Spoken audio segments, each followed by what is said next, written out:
దివ్యవాణి ప్రేక్షకులందరికీ నా శుభాభివందనాలు. ఈ సమయంలో కొద్దిసేపు మనం దేవుని యొక్క వాక్యాన్ని విందాం.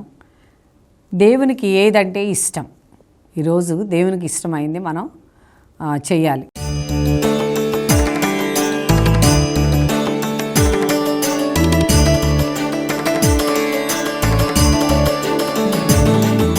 ప్రియ సహోదరులారా, ఒక కుటుంబంలో తల్లిదండ్రులు ఉన్నారు. బిడ్డల్ని చాలా ప్రేమగా వాళ్ళకి ఇష్టమైంది చేసి పెడితే ఆ తల్లిదండ్రులు అంటే బిడ్డలకు ఇష్టం, బిడ్డలు అంటే తల్లిదండ్రులకి ఇష్టం. అట్లానే లోకంలో ఎవరైనా సరే మనం ఎక్కువగా ఎవరినైతే ప్రేమిస్తూ ఉంటామో అటువంటి వాళ్ళు ఇష్టమైంది చేసినప్పుడు వాళ్ళంటే ఇష్టంగా వాళ్ళు చేసే మాటలు, చెప్పే మాటలు, చేసే ప్రవర్తన అంతా మనకు నచ్చితే వాళ్ళంటే ఇష్టంగా ప్రవర్తిస్తాం. అట్లానే మనం కూడా దేవుని యొక్క మాటలు చక్కగా మనం పాటిస్తూ ఉంటే ఆయన కూడా మనం అంటే చాలా ఇష్టం.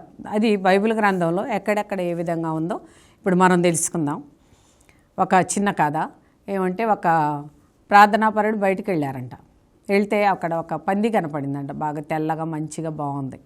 సరే ఈ పంది బాగుందని చెప్పి తెచ్చుకున్నారంట. తెచ్చుకొని ఇంటికి తెచ్చిన తర్వాత బాగా శుభ్రంగా స్నానం చేయించి దానికి ఒక పరుపు ఏర్పాటు చేసి ఒక మంచం ఏర్పాటు చేసి చక్కగా జీడిపప్పులు, బాదం పప్పులు పెట్టి మంచిగా పెంచుతున్నారు. సరే వెళ్ళేటప్పుడు సరదాగా ఆ పందిని కూడా వెంట తీసుకొని వెళ్తున్నారంట. వెళ్ళినప్పుడు అక్కడ కూర్చొని వాళ్ళు ప్రసంగం ఇచ్చేలోపు ఈ పంది అటు ఇటు చూసి ఎక్కడైతే బురద ఉందో అక్కడ పోయి మళ్ళీ దాంట్లో పొర్లాడి వస్తుందంట. సరే ఈ విధంగా చేస్తుంటే ఎన్నోసార్లు దానికి అట్లా చేయకూడదని చెప్పినా కానీ దానికి అర్థం కావట్లేదు. సరే డాక్టర్ గారి దగ్గర తీసుకెళ్లారంట. తీసుకెళ్తే దీనికి ఇక్కడ కాదండి, ముందు అమెరికా దేశం తీసుకెళ్ళండి అని చెప్పారంట. సరే అని అమెరికా దేశం తీసుకెళ్ళారంట. తీసుకెళ్తే అక్కడ ప్రియ సహోదరులారా, డాక్టర్ గారి దగ్గరికి వెళ్తే డాక్టర్ గారు చెప్పారంట, పద్దాక ఎన్ని మంచి మాటలు చెప్పినా ఎంత జాగ్రత్తగా పెంచినా పోయి బురదలోనే పడుతుందండి, దీనికి ఏమైనా మందు ఉందా అని అడిగారంట. అడిగితే అప్పుడు ఆ డాక్టర్ గారు చెప్పారంటే మందుగా ఏమి లేదు కానీ ఆపరేషన్ చేయాలన్నారంట. సరే చేయండి అని ఆపరేషన్ చేశారు. చేస్తే ఏదైతే ఆ పంది గుండె ఉందో ఆ గుండె తీసేసి ఆ గొర్రె గుండె పెట్టారంట. పెట్టిన తర్వాత ఆపరేషన్ చేసి ఆ పందిని మళ్ళీ తిప్పి తీసుకొచ్చారు. తీసుకొచ్చిన తర్వాత మళ్ళీ యథావిధిగా ఎప్పుడు తీసుకెళ్ళినట్లుగా వెంట తీసుకెళ్ళి మళ్ళీ ఆయన ప్రసంగం చేసేలోపు మళ్ళీ ఎక్కడికన్నా పోతుందేమో గమనిస్తే ఆ గొర్రె గుండె పెట్టిన దగ్గర నుండి అది ఏ బురదను చూస్తే అది వెనక్కి వచ్చేసి ఆ బురదలో పడకుండా జాగ్రత్తగా ఉంటుందంట. కాబట్టి ప్రియ సహోదరులారా, ఈరోజు మనం కూడా గమనించాల్సిన విషయం ఏంటంటే, దాని యొక్క స్వభావం, పంది స్వభావం బురదలో దొర్లాడటం. అదేవిధంగా గొర్రె స్వభావం బురద లేకుండా ఉంటాం. మనం ఎట్లా ఉన్నాము, మనం ఎక్కడ ఉన్నాము, దానిలాగానే పాపంలో పదే పదే వెళ్ళిపోతున్నామా, లేకపోతే ఆ పాపానికి దూరంగా ఉంటున్నామా అనేది మనం ఈరోజు ఆలోచించుకోవాలి. ముఖ్యంగా ఏంటంటే, దేవునికి ఏదంటే ఇష్టం అనే మాట గురించి ఈరోజు మనం ధ్యానించుకుందాం. యెషయా గ్రంథం 61వ అధ్యాయం 8-9 వచనాల్లో. ప్రియ సహోదరులారా, మొదటి మాట ఏంటంటే, నీతివంతులు అంటే దేవునికి చాలా ఇష్టం అంట. దేవునికి స్తోత్రం. నీతివంతులు ఇక్కడ ఏంటంటే న్యాయం చేయటం అంటే ఆయన చాలా ఇష్టపడతారు. ఎవరైతే న్యాయంగా మాట్లాడతారో, ఎవరైతే ధర్మంగా మాట్లాడతారో, ఎవరైతే నీతిగా ప్రవర్తిస్తారో అటువంటి వాళ్ళు అంటే ఆయనకి చాలా ఇష్టం అంట. ఆయన కూడా మన పట్ల ఎప్పుడు కూడా నీతిగానే ప్రవర్తిస్తాడు. ఎప్పుడు కూడా మనకు న్యాయమే చేయడానికి ప్రయత్నం చేస్తాడు. అన్యాయంగా జబ్బులు రావాలి, అన్యాయం అయిపోవాలి, లేకపోతే జీవితం పాడైపోవాలి అని ఎప్పుడు కూడా దేవుడు మనల్ని అనుకోడు. ప్రియ సహోదరులారా, మనం అంటే చాలా ప్రేమ ఆయనకి. ఆయన పోలికలో మనల్ని సృజించుకున్నారు, ఆయనలాగానే మనల్ని సృజించుకున్నారు. ఆయన చక్కగా మనం జీవించాలని, మనం ఎంత చక్కగా జీవిస్తూ ఉంటే ఆయన అంత ఆనందంగా సంతోషంగా మనల్ని దీవిస్తూ ఉంటారు. ప్రియ సహోదరులారా, అన్యాయం చేయటం అంటే ఆయనకి చాలా ఆయనకి అసలు ఇష్టపడదు. ప్రియ సహోదరులారా, కాబట్టి మనలో ఎవరమైనా అన్యాయం చేస్తే దేవుని యొక్క జీవితాన్ని జీవించడానికి, ప్రభు జీవితం జీవించడానికి మనకు ఆస్కారం ఉండదు. కాబట్టి మనం అన్యాయంగా జీవించకూడదు అని చెప్తా ఉన్నారు. అన్యాయంగా ఒకరి సొత్తు పట్టుకున్నా నాకు అసహ్యము. ప్రభు చెప్తా ఉన్నారు ఏమనంటే, అన్యాయంగా ఆ పొలంలో కొంచెం జరుపుకోవటం, ఈ పొలంలో కొంచెం జరుపుకోవటం, వాళ్ళ పొలం మన పేరు రాసుకోవటం, మన పొలం వాళ్ళ పేరు వేసేసుకోవటం, ఈ విధంగా రకరకాలుగా ఏదేదో చేస్తూ ఉంటాం. ప్రియ సహోదరులారా, వాళ్ళ స్థలం మనం ఆక్రమించుకోవటం, లేకపోతే వాళ్ళ ఇల్లు మనం ఆక్రమించుకోవటం, ఇట్లా ఈ లోకంలో ఏదో బాగుపడతామని కోట్లు కోట్లు మోసం చేయటం, చేస్తూ ఉంటాం. ఆ కోట్లన్నీ తెచ్చి అక్కడ పెట్టుకొని హాయిగా రిలాక్స్గా ఉందాం అనుకునేటప్పటికల్లా ఏదో పెద్ద జబ్బు వచ్చేసి చనిపోతాం. అది అనుభవించడానికి, అది తినడానికి కూడా మనకి ఉండదు ప్రియ సహోదరులారా. అందుకే ప్రభు అన్నారు, అన్యాయంగా ప్రవర్తించేవాళ్ళు దేవుని బిడ్డలు కానే కాదు, న్యాయంగా ప్రవర్తించేవాళ్ళు అంటే నాకు చాలా ఇష్టము అని చెప్తా ఉన్నారు ప్రియ సహోదరులారా. నీతిని బట్టి, సత్యమును బట్టి, వారి క్రియలను బట్టి వాళ్ళకి ఫలితం దొరుకుద్ది అని చెప్తా ఉన్నారు. ఇక్కడ ఎవరైతే నీతిగా ప్రవర్తిస్తారో, ఎవరైతే న్యాయంగా ప్రవర్తిస్తారో, ఎవరైతే సత్యాన్ని మాట్లాడతారో అటువంటి వాళ్ళు జీవితంలో ఫలిస్తారంట. అంటే మిగిలిన వాళ్ళు ఫలించరు అని అర్థం. దాని అర్థం ఎవరైతే అసత్యంగా మాట్లాడతాం, అక్కడ మాటలు ఇక్కడ మాటలు అక్కడ, నిజం లేని మాటలు, అబద్ధపు మాటలు, వాళ్ళకి రెచ్చగొట్టి వీళ్ళని రెచ్చగొట్టి ఈ విధంగా పాపం సంపాదించుకుంటూ ఉంటాం. ఇది ఒక పాపమే, ఇది నా జీవితానికి హాని చేస్తుందే, ఇది నన్ను ఇబ్బంది పెట్టిద్దే, ఇది నన్ను వేరే మార్గంలోకి తీసుకెళ్ళిద్దే అని మనకు ఆలోచన ఉండదు ప్రియ సహోదరులారా. కాబట్టి నీతిని బట్టి మనం ఎప్పుడు కూడా నడవాలి, సత్యాన్ని బట్టి మనం నడవాలి. అప్పుడు మన జీవితం ఫలభరితం అవుతుంది, మన జీవితం ఫలించుద్ది. ఏటి ఒడ్డున నాటబడినటువంటి ఆ చెట్టు ఏ విధంగా సకాలంలో పండ్లు ఇచ్చుద్దో, సకాలంలో పండ్లు తినడానికి ఉపయోగపడుద్దో, అదేవిధంగా చక్కగా నీడనిచ్చుద్దో, అదేవిధంగా కింద సేద తీర్చేయడానికి మంచి నీడ. కాబట్టి ప్రియ సహోదరులారా, ఆ విధంగా ఏటి ఒడ్డున నాటబడినటువంటి ఆ వృక్షం ఏ విధంగా ఫలించుద్దో ఆ విధంగా నువ్వు కూడా ఫలిస్తావు, నేను కూడా ఫలిస్తాను. కాబట్టి మనం అందరం కూడా దేవునికి ఇష్టమైనటువంటి పని ఏంటంటే నీతిగా జీవించటం అనేది మనం చేయాలి అని ఈరోజు ఈ వాక్యం ద్వారా ప్రభు మనకు తెలియపరుస్తున్నారు. అదే కాకుండా జనముల మధ్య వారి సంతానం ప్రసిద్ధి చెందుద్ది. దేవునికి స్తోత్రం. మన సంతానం కింద పడిపోతుంది, మన సంతానం కూలిపోతుంది, మన సంతానం అభివృద్ధి కావట్లా, మన బిడ్డలకి చదువులు రావట్లా, మన బిడ్డలకు ఉద్యోగాలు రావట్లా, మన బిడ్డలకి మంచి మనసు రావట్లా, మన బిడ్డలు ఎట్లా పడితే అట్లా త్రాగుబోతులై రోడ్ల మీద పడిపోతున్నారు, తిరుగుబోతులై ఉంటున్నారు, ఆ విధంగా రకరకాలుగా ఉంటున్నారు. అంటే ప్రియ సహోదరులారా, మన బిడ్డల జీవితం ఫలించలేదు అంటే మన జీవితం సరిగా లేదు, మనం నిజంగా దేవునికి ఇష్టలుగా జీవించట్లేదు, దేవునికి నీతివంతులుగా మనం జీవించట్లేదు అని దాని అర్థం. కాబట్టి ఎవరైతే నిజంగా నీతిగా జీవిస్తారో అటువంటి వాళ్ళు జనముల మధ్య వాళ్ళ బిడ్డలు, వాళ్ళ సంతానం ప్రసిద్ధి పొందుతారు అని చెప్తున్నారు. అదే కాకుండా వారు దేవుని యొక్క ఆత్మలు ఆశీర్వాదాలని పొందగలిగే బిడ్డలుగా మారతారు. దేవునికి స్తోత్రం. మన బిడ్డలు దేవుని యొక్క ఆశీర్వాదాలను పొందుతున్నారా లేదా? ఈ రోజున మనల్ని మనం ప్రశ్నించుకోవాలి ప్రియ సహోదరులారా. దేవుని యొక్క ఆశీర్వాదాలు మన బిడ్డల మీద లేవు అంటే మన జీవితంలో ఎక్కడో లోపం ఉంది, మనలో ఎక్కడో లోపం ఉంది ప్రియ సహోదరులారా. ఆ లోపం ఏంటంటే దేవునికి ఇష్టలుగా మనం జీవించటల్లా, దేవునికి ఇష్టమైన వాళ్ళంగా మనం ఉండటల్లా. అందుకే దేవుడు కూడా మనల్ని ఇష్టపట్టల్లా, మనల్ని హేట్ చేస్తున్నారు, మనల్ని దూరంగా ఉంచుతున్నారు, మనల్ని దూరంగా నెట్టేస్తున్నారు. ఈ విధంగా ఉండడానికి కారణం ఏంటంటే ప్రార్థన లేక. ప్రియ సహోదరులారా, జనముల మధ్య మన సంతానం ప్రసిద్ధి చెందుద్ది. అదే కాకుండా వారు దేవుని ఆశీర్వాదాలను పొందగలిగిన బిడ్డలుగా మారతారు, అందరూ వాళ్ళని కొనియాడతారు, గుర్తిస్తారు అని చెప్తున్నారు. ప్రియ సహోదరులారా, మనం మంచి పని చేసినప్పుడు మనల్ని, మన బిడ్డల్ని అందరూ కూడా గుర్తిస్తారు, మనల్ని, మన బిడ్డల్ని అందరూ కూడా గుర్తిస్తారు. ఏ విధంగా గుర్తిస్తారంటే నిజంగా వీళ్ళు దేవుని బిడ్డలు, అందుకే వీళ్ళు ఆరోగ్యంగా ఉన్నారు, అందుకే వీళ్ళు ఆశీర్వాదాలు పొందుతున్నారు, అందుకే వీళ్ళు చక్కగా ఉన్నారు అని అందరూ కూడా గుర్తించగలుగుతారు. అటువంటి గుర్తించగలిగే జీవితాన్ని, అటువంటి గుర్తించగలిగే లైఫ్ని నీకు కావాలని నువ్వు కోరుకోవాలి అంటే మనం ప్రార్థన చేయాలి. చేసినప్పుడే ప్రియ సహోదరులారా నిజంగా నువ్వు అధికమైన గొప్ప జీవితాన్ని జీవిస్తావని చెప్తున్నారు. మత్తయి సువార్త 20వ అధ్యాయము 14-15 వచనాలు ఏం చెప్తున్నాయో చూడండి. నాకు ఇష్టమైతే ప్రియ సహోదరులారా, ఉదయాన్నే వచ్చిన వాడికి, మధ్యాహ్నం వచ్చిన వాడికి, సాయంకాలం వచ్చిన వాడికి, వెళ్ళబోయేటప్పుడు వచ్చిన వాడికి కూడా ఒకే కూలిస్తాను. దేవునికి స్తోత్రం ప్రియ సహోదరులారా. ఎందుకంటే ఆయనకి ఇష్టమైంది ప్రియ సహోదరులారా. కాబట్టి నాకు ఇష్టమైతే, అదేవిధంగా నాకు ఇష్టమైతే నేను ఇస్తాను అని చెప్తున్నారు ప్రియ సహోదరులారా. కాబట్టి మంచి దొంగవాడు ఉన్నాడు, మంచి దొంగవాడు దొంగతనం చేశాడు, ఎన్నో తప్పులు చేశాడు. కానీ శిలువ మీదకి ఎక్కిన తర్వాత అక్కడ అంటున్నాడు, దేవా నీ చిత్తమైతే నన్ను కూడా నీ రాజ్యంలో ఒక్కసారి గుర్తు చేసుకోమని అడిగినప్పుడు నాతో పాటు నువ్వు పరదేశంలో ఉంటావు అని చెప్పారు. కాబట్టి ప్రియ సహోదరులారా, నా ధనము నాకు ఇష్టమైతే, ప్రభు ఇక్కడ ఏమంటున్నారంటే అది నా ధనం నాకు ఇష్టమైతే నేను చివరికి వచ్చిన వాడికి కూడా సమానంగా ఇస్తాను. ఈ రోజున అంటే ఇప్పటిదాకా మనం ఏ విధంగా జీవించామో, ఇప్పటిదాకా మనం ఎటువంటి మాటలు మాట్లాడామో, ఇప్పటిదాకా మనం ఏం చేసామో ఇవన్నీ కూడా కాదు ప్రభుకి.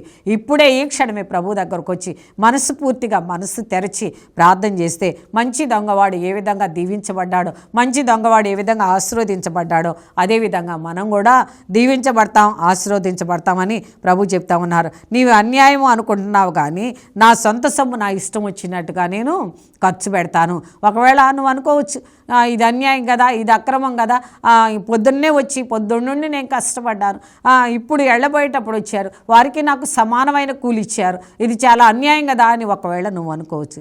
అది నా ధనం, నా ఇష్టం అయితే నువ్వు హృదయాన్ని ఎప్పుడు తెరుస్తావో, నువ్వు హృదయాన్ని ఎప్పుడు మార్చుకుంటావో, నీ హృదయాన్ని ఎప్పుడైతే దేవుని వైపు చూస్తావో, నీ కన్నులు ఎప్పుడు దేవుని కోసం వెతుకుతాయో, నీ చేతులు ఎప్పుడు చాపి దేవుని అడుగుతావో, అప్పుడే ఆ క్షణమే దేవుడు నీకు మంచి జీవితాన్ని ఇస్తారు, మంచి ఆత్మనిస్తారు, మంచి ఆలోచనలు ఇస్తారు. కాబట్టి ఈరోజు నా ప్రభువుని మనమందరం అడుగుదాం, అయ్యా నీ చిత్తం అయితే ఈరోజే నన్ను తాకయ్యా, ఈరోజే నన్ను తట్టయ్యా, ఇదిగో తండ్రి మంచి దొంగ వాడికి ఏ విధంగా కృపనిచ్చావో అదేవిధంగా నాకు కూడా నీ కృపను దయచేయి ప్రభు అని అడుగుదాం. ప్రియ సహోదరులారా, దివ్యవాక్కు కార్యక్రమంలో ఇప్పుడు ఒక చిన్న విరామం తీసుకుందాం.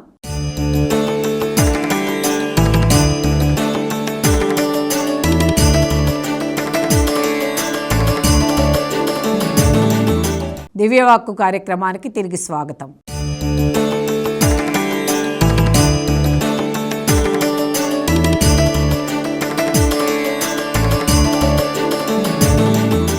యోసేపు మీద అన్నదమ్ములంతా అసూయపడ్డారు. యోసేపుని గుంటలోకి నెట్టేశారు. యోసేపుని తండ్రి దగ్గరకు పంపించడానికి ఇష్టపడాల.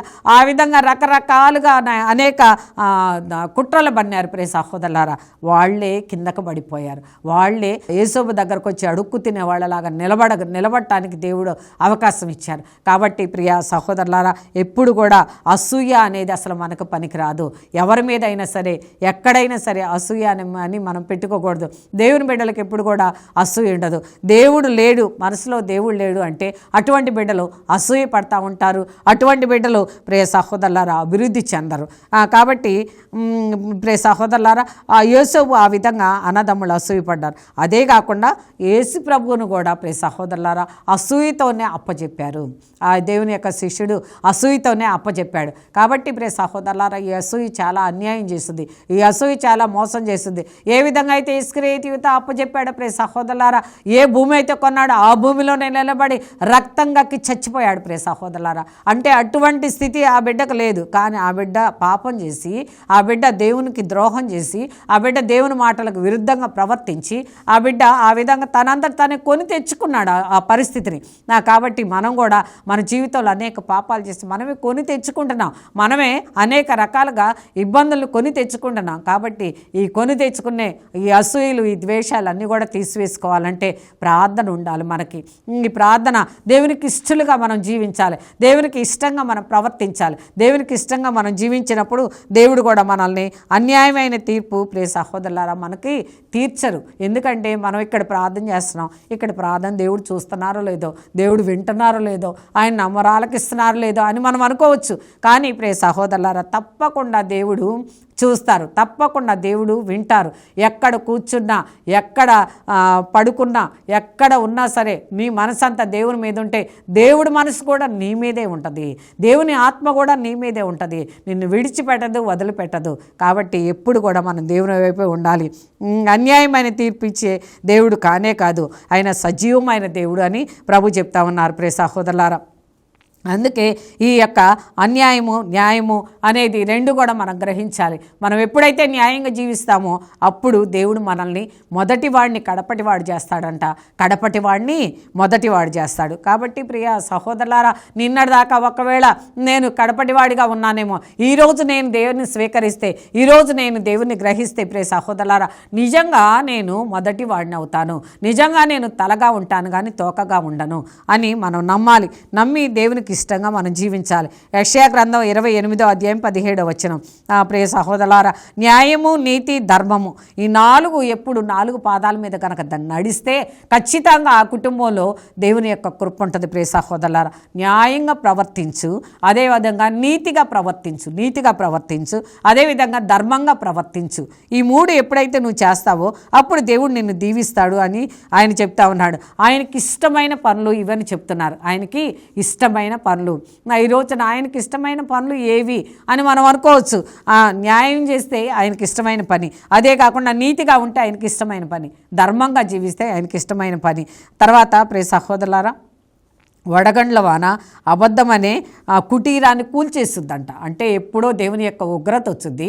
నువ్వు కట్టుకున్నటువంటి ఆ కుటీరం, ఆ గాలి మేడలు చాలా కట్టుకుంటావు. నేను ఈ విధంగా తప్పు చేసి కొన్ని కోట్లు సంపాదిస్తే అది నా జీవితానికి, నా బిడ్డల జీవితానికి ఎంతో గొప్ప మార్గం వచ్చిందని మనం అనుకోవచ్చు.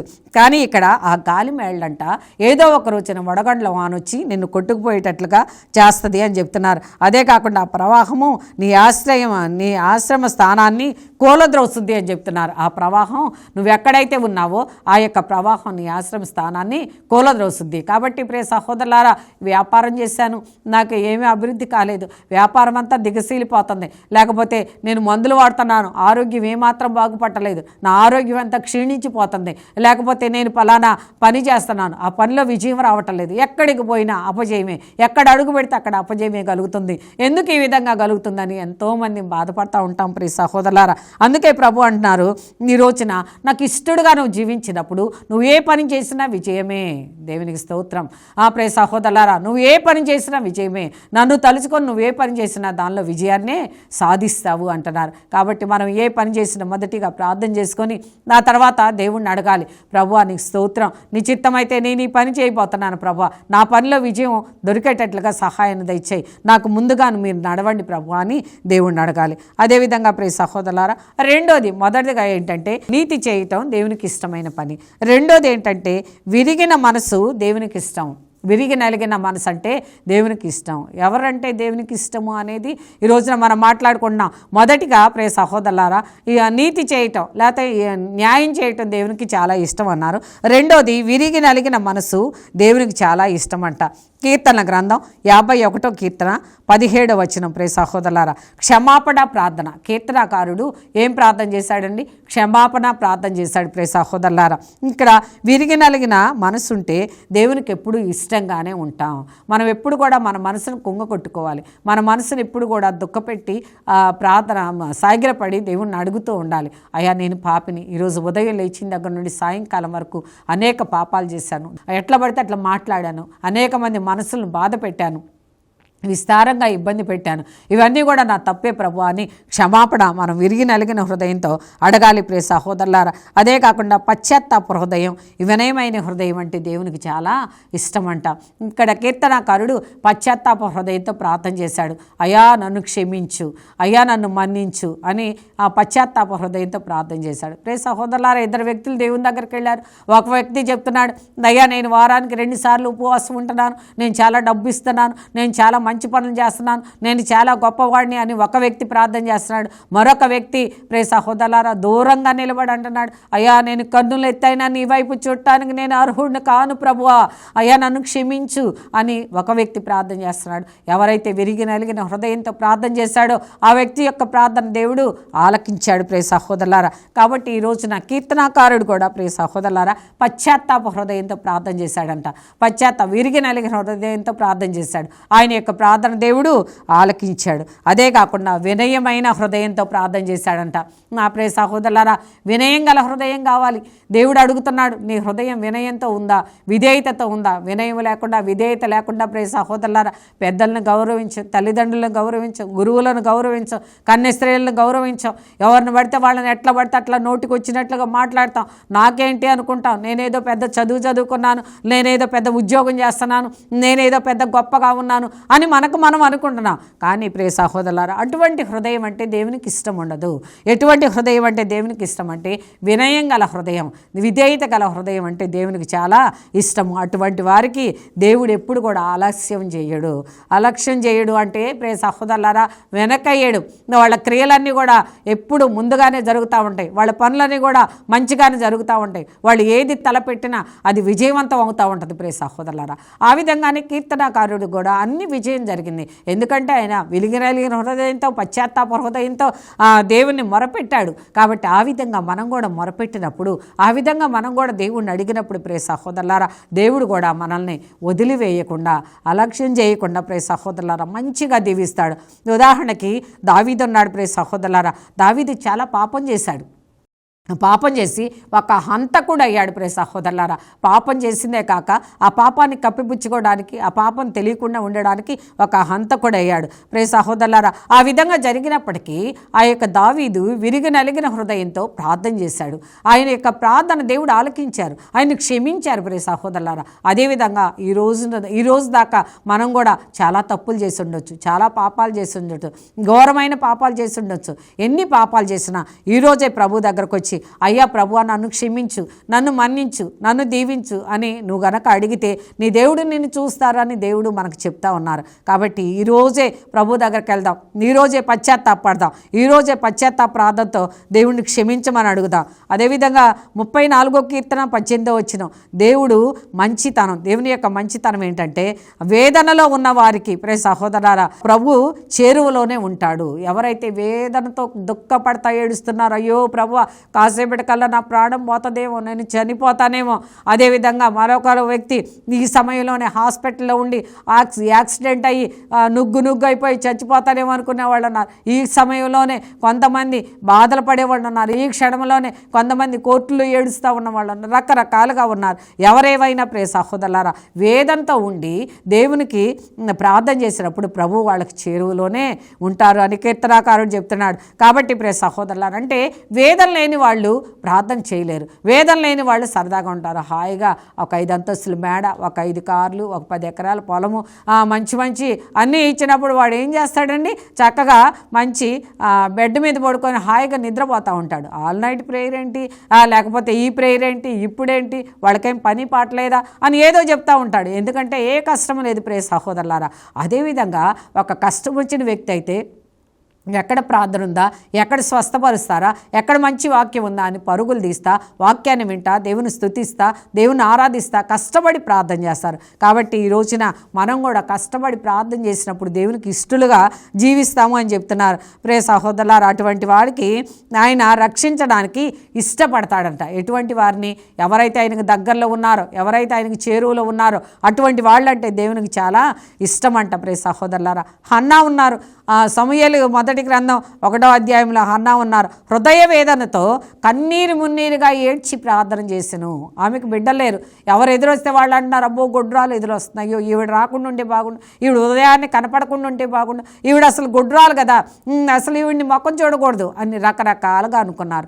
ఎంతమంది అయితే నిందించారో అంత వేదన చెందింది ఆమె, అంత ఎక్కువగా ఏడ్చి ప్రార్థన చేసింది. ప్రియ సహోదరులారా, హృదయ వేదనతో కన్నీరు మున్నీరుగా ఏడ్చింది. ప్రియ సహోదరులారా, నా శత్రువులను చూసి నీ సేవకురాలు నన్ను జ్ఞాపకం ఉంచుకో. నా శత్రువులు ఎవరైతే ఉన్నారో, నన్ను ఎగతాళి ఎవరైతే చేస్తున్నారో, నన్ను హేళన ఎవరైతే చేస్తున్నారో వాళ్ళందరి ముందు నాయన నేను తల వంచుకొని ఉంటున్నాను ప్రభువా, నన్ను ఒక్కసారి జ్ఞాపకం చేసుకో ప్రభువా.